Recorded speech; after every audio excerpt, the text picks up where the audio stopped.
রাজ্য বাজেটে সুখবর পেতে পারেন। আগামী 12ই ফেব্রুয়ারি রাজ্য বাজেট পেশ করা হবে। এই বাজেটের দিকে তাকিয়ে গোটা রাজ্য। কোন জিনিসের দাম বাড়বে, কার কমবে তা জানতে আগ্রহী সকলে।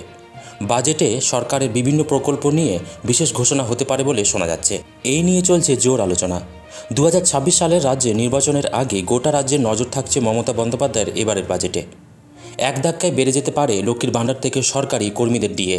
এছাড়া শিক্ষাবন্ধু, অঙ্গনওয়াড়ি, সিভিক ভলেন্টিয়ার ও প্যারা টিচারদের বেতন বাড়তে পারে। একটি সংবাদ প্রতিবেদনে বলা হয়েছে 500 টাকা বাড়িয়ে 1500 থেকে 1700 টাকা করা হতে পারে লক্ষ্মীর ভাণ্ডারের অনুদান। সিভিক ভলেন্টিয়ারদের বেতন বাড়তে পারে 1000 টাকা এবং রাজ্য সরকারি কর্মীদের মহার্ঘ ভাতা অর্থাৎ ডিএ বাড়তে পারে 4%। পাশাপাশি বিধানসভা ভোটের আগে একাধিক নতুন জনকল্যাণমূলক প্রকল্পের ঘোষণা হতে পারে। কৃষক, শ্রমিক এবং গৃহহীনদের জন্য বিশেষ সুবিধার ঘোষণা হতে পারে। রাজ্য প্রশাসনের একাংশের মতে বিধানসভা ভোটের কথা মাথায় রেখে এবারের বাজেটে নতুন সামাজিক সুরক্ষামূলক প্রকল্পের উপর জোর দেওয়া হতে পারে। 1 ফেব্রুয়ারি সংসদে কেন্দ্রীয় বাজেট পেশ করবেন অর্থমন্ত্রী নির্মলা সীতারমণ। কেন্দ্রীয় বাজেটের প্রভাব রাজ্যের অর্থনীতির উপরেও পড়বে। তাই কেন্দ্রের বাজেটের ঘোষণার পর রাজ্যের বাজেট কেমন হবে তা নিয়ে কৌতূহল বাড়ছে আমজনতার।